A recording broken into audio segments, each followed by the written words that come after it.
Hello, everyone. Welcome back to the Affluent Woman CEO Virtual Summit. I'm your host, Cheryl J. Moses, and today we have a very special guest with us. We have Deana Tanner, who is going to be talking to us about communicating with confidence. So, Deana, first of all, I want to thank you for being with us today. Glad to have you. Thank you. Awesome. So, I'm going to let you go ahead and introduce yourself. Tell us about you, what you do, all that good stuff. Okay, so I'm Deana, like you spent the day on a farm, Tanner, and I am the CEO and founder of the Healthy Humaning Institute. So I took my background in leadership education and my love of all things personal growth and a little bit of, logic and practicality and applied it to the way that we show up in the world and the way that we have connections and interpersonal relationships with other humans in a way that can help people kind of overcome the poor conditioning and the unhealthy stuff that we learned so much of and we've been doing for so long, so that you can have like a whole new better lived experience and a happier life. um, and it's what I do. It's fun. I really enjoy it. Yeah, it's always great when you love what you do and it's a fun thing. It doesn't really feel like work because you love it so much. I So, say all I want to do is wake up every morning and talk about healthy humaning. That's all I want to mm, do in life. awesome. Yeah. Yeah. It's very important. It's essential. Like it's really essential when when you think about it. So, from your perspective, I'd love to know what are the best ways for us to communicate confidently as leaders, just stepping up our leadership, whether in our personal life or in our businesses. Like what's your perspective on that? What's your insight? So from where I sit, Mhm. it's a lot of little things that kind of need to get sorted out and sifted out. Again, we go back to that unhealthy conditioning and all the stuff that we learned that is kind of blocking us and standing in our way. We have to get rid of that, clear that out.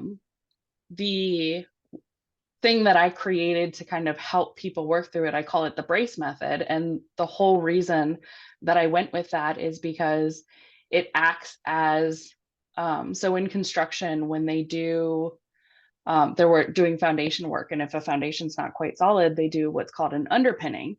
And that is where they go in and they use whatever means necessary to reinforce the foundation. And the way I explain it to people is that your lived experience up until this point is your foundation.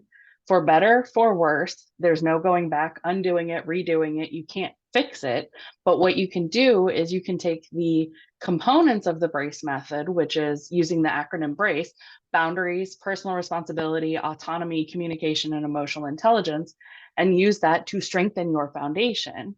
And Mhm. then I use the acronym BRACE again as a framework. And so it actually has step by step how you go through a scenario or a component and figure out how you can build the framework of the life that you want over what you already have. And so that's one of the pieces. But as far as, getting to the point of confidence, it's a skill in its own right, but it's also a byproduct of practicing other skills. And so when we go back to the components piece of brace, those are skills, but they're also values. And so you have to figure out, how do I, me personally, who I am now, value these things in my life so I can use them to formulate how I want to show up in my life. And that goes back to the conditioning piece of like, who taught me what and why? And like, do I actually feel that way now? Do I agree with that now? Is that how I want to live a life that feels good for me? And then with the communication piece specifically, communication as a whole is a skill, but it's also a subset of skills that go into creating clear and effective communication. So you have this umbrella skill of communication, but then there's like 100 different ways of working on your communicating and practicing it and doing it different than maybe what you were taught, that can make the whole thing better. So essentially, we're going back in time to really get down to the root of the things that we have already learned and we have to do some unlearning. Yeah. Yep. And Okay. sometimes that's the hardest part. Sometimes that's the part where, we don't know what we don't know until we know it. Yep. And so you have to be willing to put in a little bit of effort to dig and start questioning, why do I do this? Where did this come from? Whose voice do I hear this in when I say, you know, talking about like asking for what you want? Like whose voice do I hear when I'm telling myself, no, I shouldn't ask for that. That's too much. That's taking up too much space. I don't deserve that. I haven't earned that. That sort of thing. Whose voice are you hearing that in? And that helps you kind of revisit your foundation and what's there so you know where to strengthen it. That's great to know because it's kind of like we can do some restructuring on our own. And we have Yep. permission to do that. We have to give ourselves permission to do that because, a lot of times it's like, well, I was brought up this way and I can't do this and I can't, and that's how we think a lot of times. But it's like, no, we absolutely can do things on our own terms if we give ourselves permission to do that, if we allow it to happen. But we have to go back, like you said, to that root and that core of where all this came from.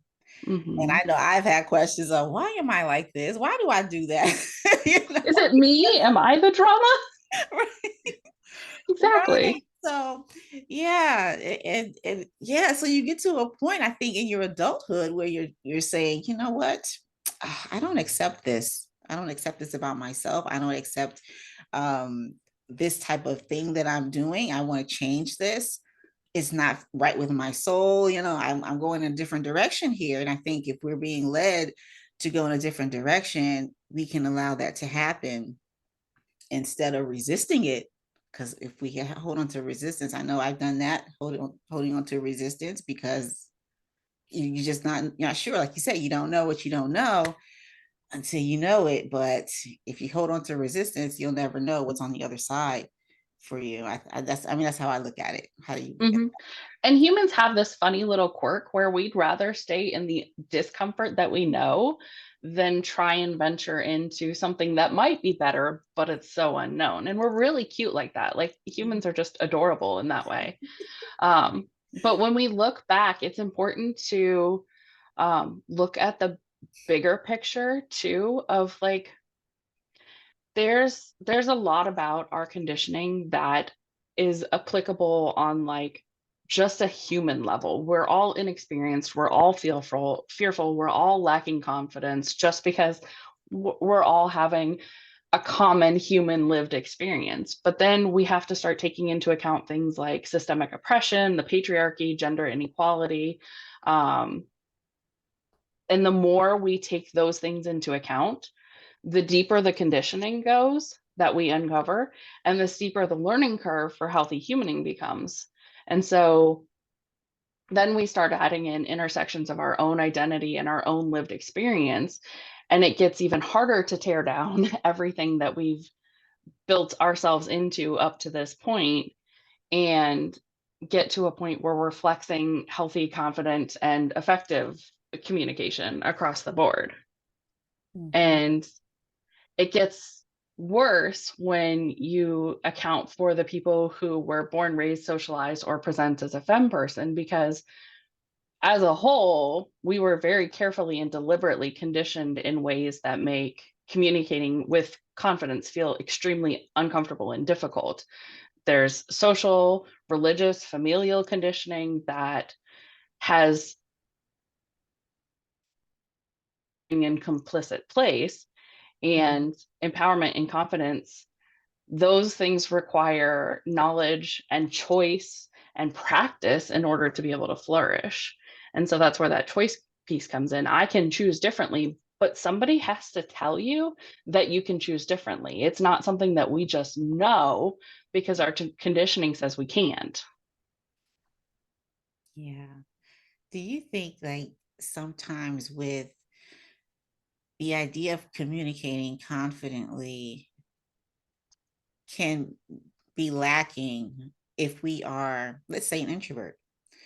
And I know that not all introverts are introverted in the same areas. Some areas we can be more extroverted and things like that. Do you think like some of that, like our design, has an effect on how we communicate? Possibly, but I think it does come down more to lived experience. And the reason I say that is because I grew up believing that I was an extrovert, and it turns out I'm actually not an extrovert. It's the conditioning that was put on me to be hospitable, to be kind, to go out of my way to help people, to expend more effort for other people than I was willing to put on myself, because that would make me selfish. That would make me rude. That would make me a handful of other things that are all seen as terrible traits to be as a human. But when I apply healthy humaning to my life and the people that I've helped it with who are introverts, the framework that it gives allows you to create safety and trust in your communication with other people in a way that makes it easier. And if you are expending less energy trying to jump through the hoops of neurotypical communication, of social expectation, of familial expectation, all of those things, you find that you have more energy and it's just easier. And so an example that I use is I have a client who it just also happens to be in close proximity to me, so we can meet up in person.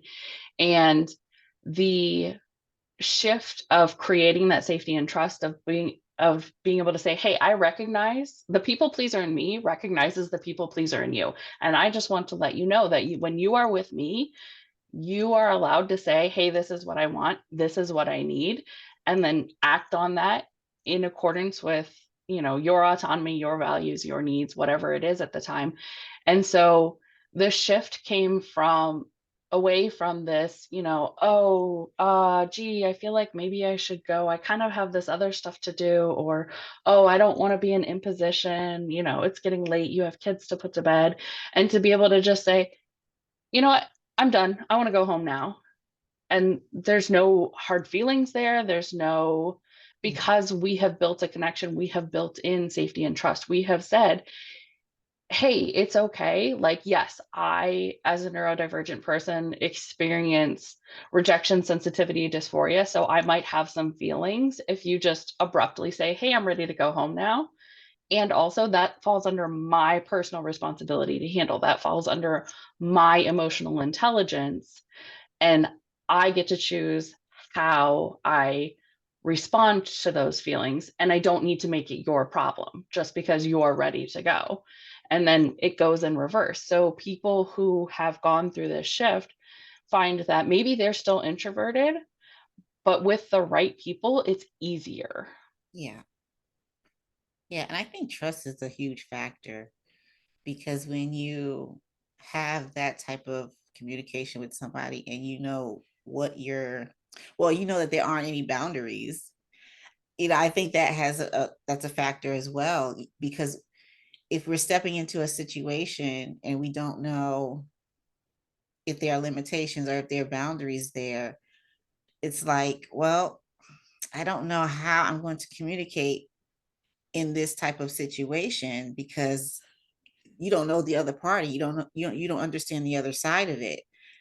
But like what you're saying is, you and your client, you guys have that open open communication where you can say, well, if you feel a certain way, let me know, or you can speak up. It's okay to speak up.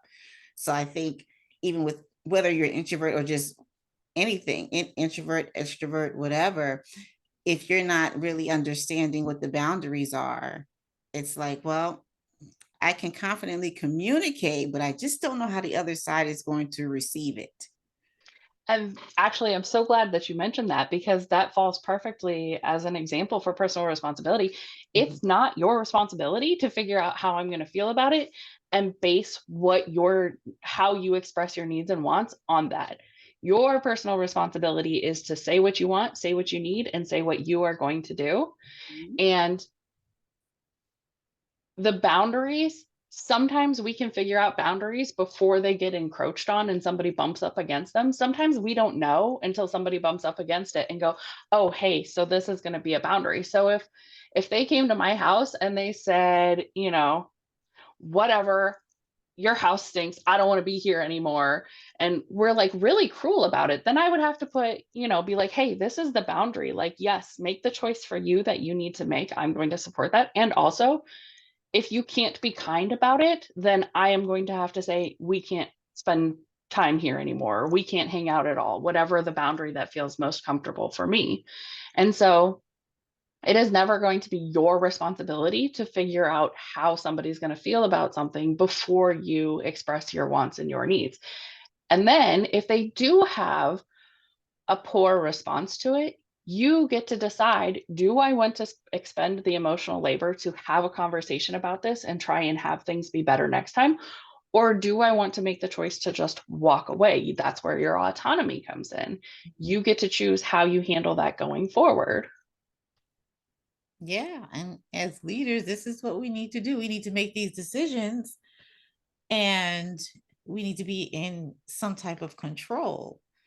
Like you said, we're not responsible for how other people feel or how other people respond. That's not our job. It's just for us to communicate what we're thinking, what we're feeling, and understanding that that's okay in that moment until it's not okay Mhm. for that other Yes. person, right?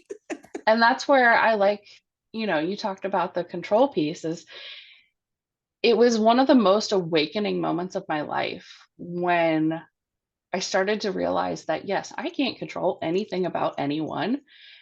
And so it is literally just a waste of my time and energy to Mhm. even try. And so when I stepped back from trying to have any kind of control over anybody else and just focused on, okay, how do I want to approach this now? You've given me new information that I can make an informed decision with. How do I want to move forward? Taking turn by turn, step by step, that has been the biggest game changer. I can't tell you how much energy I have back. I can't tell you how much brain space I have back. When I am not worried about this, I just know, okay, if something comes up and I feel some kind of way on it, it's my personal responsibility to speak up about it. If something comes up and somebody brings something to me, then I get to choose how I respond to it, but I don't have to worry about trying to control anything. Mhm. I love the idea of personal responsibility. I think that is so essential as a leader and in our self leadership. What do you think are some ways that we can continuously improve? Because I know that it's not an overnight thing to start unlearning things that we've Right. been taught. So it's like, what can we do, like maybe daily or kind of just step by step moving forward so that we're continuously moving forward and we're not falling back into the trap of, the past? One of the biggest game changers was making this mantra Mhm. just a thing that I use and I still use it today, everything. So like, the people that we're most in connection with are the ones that we are typically most concerned about how they feel about something or how they respond to something, that sort of thing. And I literally, when I start feeling that discomfort of, oh, did I upset that? Oh, did I do the wrong thing? Oh, were they expecting something else of me and they just didn't tell me and I was supposed to figure it out? I'm like, their feelings are not my responsibility. Their feelings are not my responsibility over and over and over again. And if I have to, this is where boundaries come back in. I physically remove myself from that space so I can kind of alleviate some of the discomfort that I'm feeling because I know something's up with them, but they have chosen not to share anything about what's up with them with me. I can't force them to. Trying to force them to is only going to make the situation worse. So all I can do is recognize in this moment, I can stay and be with them, and I need to use my emotional intelligence skills to keep myself regulated. Or if I can't keep myself regulated, I need to choose to remove myself if at all possible. Obviously, can't do it every time, but it works most of the time. And that has been my saving grace in my relationships and my parenting with people that I work with, people at the grocery store. Their Yeah. feelings are not my responsibility. I love that because I think I fall into that trap a lot, worrying about somebody else's feelings. Well, I don't know how they're going to respond. Maybe I shouldn't be so blunt, or maybe I can say it in a different way to, Mhm. just to kind of make it a little bit lighter. And it's like, yeah, I And love this thing. I love what you're saying about being able to choose ourselves. And essentially what we're doing, we're choosing ourselves. mhm. And And that conditioning runs deep. That's from way back, way back when. You say, I don't want to give grandma a hug. Well, you need to hug grandma. You're going to hurt her feelings if you don't hug her. Where's the autonomy in that? That's if, somebody is violating your boundaries and your autonomy because of how somebody else might feel about it. And that's, I mean, messaging we get as toddlers. And then it just grows and grows and grows and gets worse our entire life. So it's gonna take practice. This is not a one and done. This is not a 1 week of star stickers and you're cured. right. If only. Right. I know. Because like in my family, it was, the older people, if they told you to do something, you just did it. It's nothing that you have to say or nothing that you can say, no matter how you feel, whatever, you just did what they said to do. And so we didn't have a voice. Mhm. Took our voice away as kids. And so, we grow up and we have to find our voice. Where's the confidence? Where's the Yeah. empowerment? Where's the, yeah. And that's, I mean, and that's such a huge piece of it too, is being able to, one of the things that I encourage my clients to do is find low risk opportunities to practice these skills because it takes so much practice. And if you can, the example I use most often is, your partner says, I want to have Chinese for dinner, but you really want to have pizza. And most of the time you're just like, fine, we can have Chinese. And like, but deep down you're like, God, I just want pizza. Why can't we have pizza for once? The world is not going to end if you say, hey, I hear you saying that you want Chinese, but I really want pizza this time. Can we do pizza this time? The world's not going to end. But look at that. You just practiced communicating. And maybe you didn't feel confident that time. Maybe you felt really shaky. And, as silly as it may sound to some people, you had a knot in the pit of your stomach, but you still did it. You still got the practice. So next time when maybe it is a little more heavy on the risk side, you'll feel a little bit more confident, a little bit more empowered to speak up and say, "Hey, this is really what I want. This is really what I need." I love that. Yeah, starting off small, starting off in your own life, because that will transfer into your business, I believe. When you can start personally with your relationships that you have outside of business, it can go from there into your business and you'll be a better leader as you step your game up there. So this is great. I love these little steps and these little tips that we can do to It move makes things it so forward. much easier. Yeah, because it's not like you're taking this big leap and trying to Right. do something that that feels so crazy and unfamiliar. It's like, Mhm. okay, I'm just constantly moving forward and you'll Mhm. get there eventually once you start. So I love that.